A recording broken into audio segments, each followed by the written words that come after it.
Tapi kita lihat apakah dia menawarkan power yang benar-benar gede. Waktu itu sih waktu gua ngetes di sirkuit, dia dapat 10 detik untuk 0 sampai 100-nya. Nah, sekarang kita mau tes lengkap di sirkuit juga. Mau ngetes 0-100 dan ngetes 402 meter. Kita lihat. Wah, ini kencang sih, kencang banget nih. Dia dapat 0-100-nya.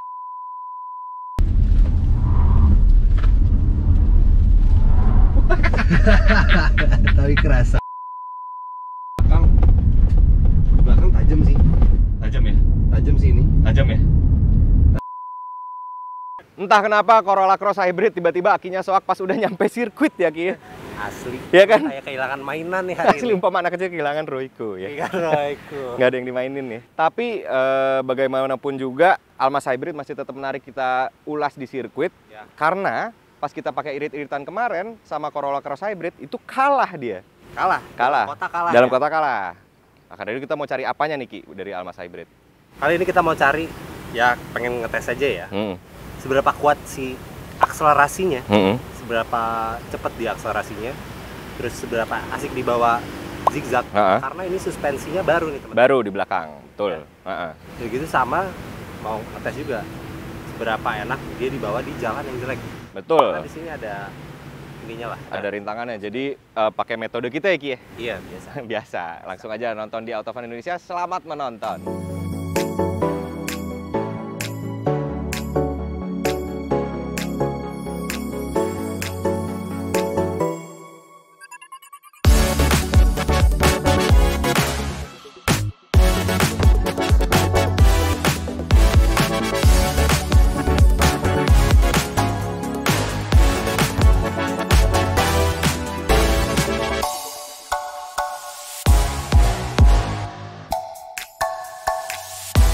Sebelum mulai, kita kasih tahu dulu rekapan hasil konsumsi bahan bakar si Wuling Almas maupun Corolla Cross Hybrid ya Ki ya. Dan ini anyway kalah di dua tempat. Mungkin Corolla Cross dulu deh, berapa? Corolla Cross dulu ya. Ya. Jadi kemarin untuk di dalam kota nih, kalau rekap aja. Konsumsi rata-ratanya di kondisi yang beneran macet. Oke. Itu 17,9 km per liter. Itu mantap, keren Mantap itu. Ya? Irit kan? Iya. Nah, tol nih, kita jalan sekitar 76,2 km. Minumnya cuma 3,9 liter. Wah, edan. Rata-rata itu 19,5 km per liter. Dan asli, dan dua angka itu bikin dia telak kalah sih. Telak kalah, mau dalam kota maupun luar kota. Dia dalam kota kemarin, mungkin teman-teman udah nonton, itu 11,7 km per liter di metode full to full. Kalau di MID-nya itu sekitar 14,5 km per liter. Sementara ketika tadi di tes luar kota, kita tuh jalan bareng dari kemarin, itu full to full-nya 12,4 km per liter. Full to full-nya. Di MID kombinasinya itu 17, sekian kilometer per liter. Jadi untuk sebuah hybrid ini nggak bisa dibilang irit-irit banget. Tapi ketimbang Wuling Almas yang kemarin, oke lah, dia lebih irit jauh. Jauh banget, apalagi mestinya powernya gede. Maka dari itu yang mau kita cari. Selain nggak irit-irit amat, dia mau nawarin apa lagi? Ya karena Corolla Cross yang lagi nggak bisa nih, kita langsung tesin aja ya. Oke, lu ikut gua aja ya. Oke. Tes yang pertama ya.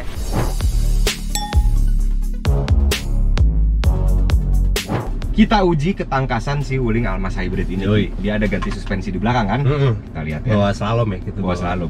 60 lah ya, 50-an ya? 50-an cukup ya, kita slalom. Sip. Kencengan nggak? Pas. Gas. Masih oke. Udah mulai limbung.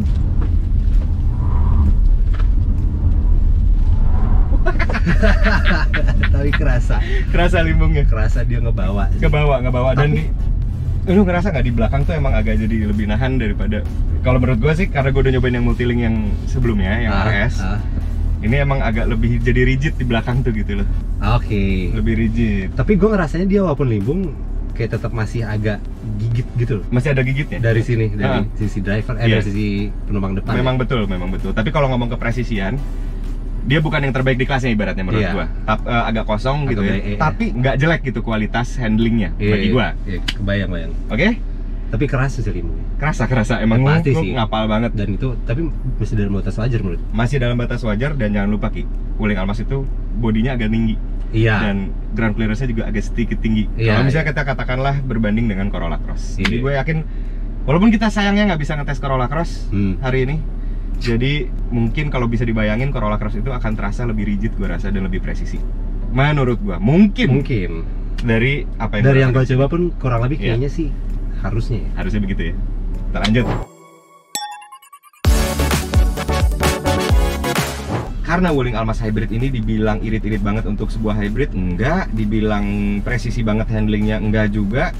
Tapi kita lihat apakah dia menawarkan power yang benar-benar gede. Waktu itu sih waktu gua ngetes di sirkuit, dia dapat 10 detik untuk 0 sampai 100-nya. Nah, sekarang kita mau tes lengkap di sirkuit juga, mau ngetes 0-100 dan ngetes 402 meter. Kita lihat. Karena biar optimal, gua sendirian dan Karim jadi gadis payung. Siap, Ki? Bentar. Halo Wuling, matikan AC. Halo.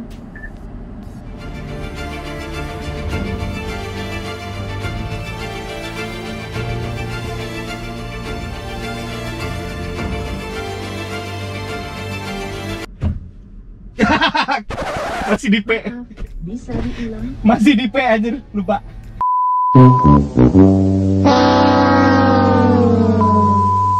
AC udah mati, udah ready.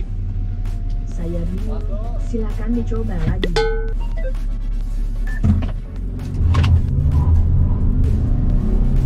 Serut. Maaf, bisa diulang? Enggak, ini lagi drag race. Saya tidak mengerti. Enggak, lagi ngebut. Gila. Gila cuy. Wah, ini kencang sih, kencang banget nih. Dia dapat 0-100-nya itu 9,54 detik. Dan untuk 402 meternya alias itu jarak drag race dapat 16,99 detik. Ini angka yang sangat-sangat optimal dan sangat-sangat keren untuk mobil segede gini. Dan gua rasa gue dulu pernah ngetes Corolla Cross sebenarnya 0-100-nya itu jauh dari angka ini. Ini di bawah 10 detik, bayangin teman-teman, 9,54 detik. Dan memang torsinya bener-bener instan banget, direct. Karena memang dia pakai single speed reduction, jadi rasanya tuh bener-bener kayak mobil listrik. Apalagi si motor elektriknya itu memang dikabarkan punya tenaga 300 Newton sendiri loh gitu. Jadi wajar banget ketika mobil ini memang bener-bener pol tenaganya, top. Jadi kalau misalnya berbanding sama konsumsi bahan bakarnya tadi, untuk power segede gini, itu seimbang lah, boleh dibilang seimbang, keren.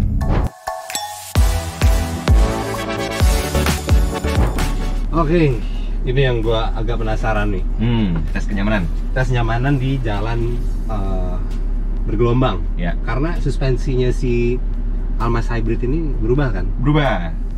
Jadi sisi belakangnya karena ada baterai, dia mau nggak mau komposisi multilink yang makan ruang diganti ke torsion beamnya nggak sih? Iya, sebenarnya jadi ada penurunan ketimbang Wuling Almaz yang non hybrid secara suspensi belakang gitu. Dan kita kali ini mau cari tahu lah ya gitu, apakah masih bisa nyaman atau malah jadi gimana. Ini kebetulan di Brixton emang ada jalurnya ya. Yoi. Jalan jelek dan kita mungkin jalan di sekitaran 60-an lah ya, cukup ya? 60 aja. Ntar lu kasih tahu gue kayak apa rasanya. Rasanya juga duduk di belakang. Apalagi di belakang sebenarnya kan itu intinya. Karena joknya juga agak sedikit firm. Iya, tidak sempuk itu memang. Iya. Moderate-nya tuh arahnya agak kaku malah. Agak ke kaku. Oke. Yuk, jalan. Tancap. Ini kita masuk jalan jelek. Dan gue sih ngerasa di belakang agak mentul nih. Belakang tajam sih. Tajam ya? Tajam sih ini. Tajam ya? Tajam duduk belakang apa? Ngehantem lubangnya tuh kerasa gak nggak lembut sih. Enggak sih. Tapi sebenarnya gue rasa, gue feeling gue ya, di belakang itu jauh lebih kerasa sih memang. Karena di depan tuh masih kayak kebantu gitu loh, Ki. Si peredamannya ya. Di belakang gue merasakan ada pantat yang sangat rigid gitu. Iya. La gitu. Tapi sementara depannya gitu, belakangnya gitu loh. Iya, lebih kaku Ya emang. Ya lebih rigid jatuhnya. Lebih rigid jatuhnya. Setuju gue. Iya kan? Lebih rigid. Iya. Akhirnya wajar ya, karena berganti suspensi itu. Iya. Tapi nggak kayak yang kelontang-kelanting, siapa nggak sekaku itu juga. Ternyata ya. Tapi tajam sih. Tajam. Bandingannya tajam. Pas kenanya tuh kaku gitu. Tapi kaku. Nggak bad ini suspensinya. Nggak bad aman. Masih cukup nyaman lah gitu.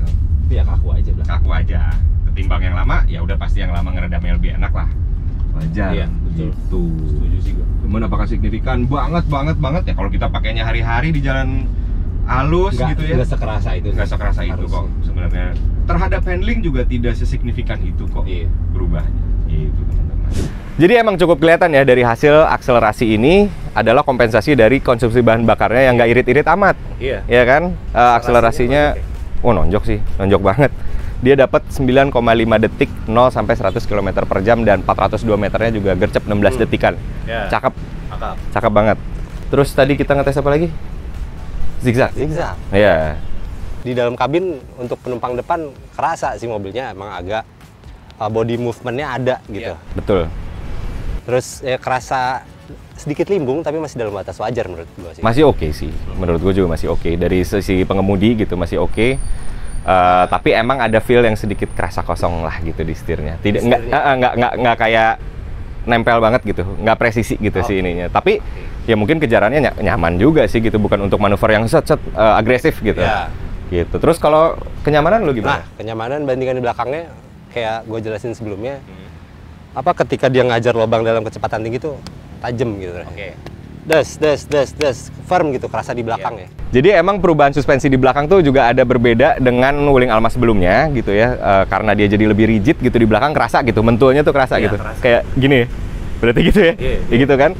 Belakang itu agak begitu, tapi depannya emang baik-baik aja, oke kok gitu, walaupun agak nendang sedikit, nonjok sedikit gitu di akhir ya tadi. Tapi intinya gue bisa bilang si Wuling Almas Hybrid ini menawarkan mobil yang performanya optimal, tapi konsumsi bahan bakarnya nggak irit-irit amat. Kalau dibanding sama Almas kemarin sih emang lebih irit, betul gitu. Tapi dibanding Corolla Cross ya enggak. Untuk sebuah hybrid enggak sih. Betul. Menurut lo gimana tuh? Tapi ya itu, gue setuju dengan lo. Dan nilai jualnya Almas lagi balik lagi. Untuk 460 ya? 470 jutaan. Ini ya mainannya di fitur yang sangat banyak. Betul. Sekarang performanya oke, lebih irit dari Wuling Almas biasa. Iya. Dan fiturnya juga tetap banyak. Betul. Dan ya mungkin menurut teman-teman gimana sih Wuling Almas Hybrid ini, atau mungkin tertarik mobil hybrid lainnya? Karena kita sih agak lebih tertarik lagi komparasi ini satu waktu ya sama Innova G Hybrid nih kayaknya. Karena harganya lebih murah daripada ini. Gitu. Ntar mudah-mudahan bisa cepat. Jadi thank you udah nonton AutoHound Indonesia. Silakan teman-teman komentar di bawah diskusi tentang Wuling Almas Hybrid dan mobil-mobil hybrid yang ada di Indonesia. Terus kalau mau nonton yang tentang berita-berita motor gitu di channel Motovun Indonesia. Betul sekali. Saya Amir Effendi pamit. Saya Ahmad Karim pamit. Ciao.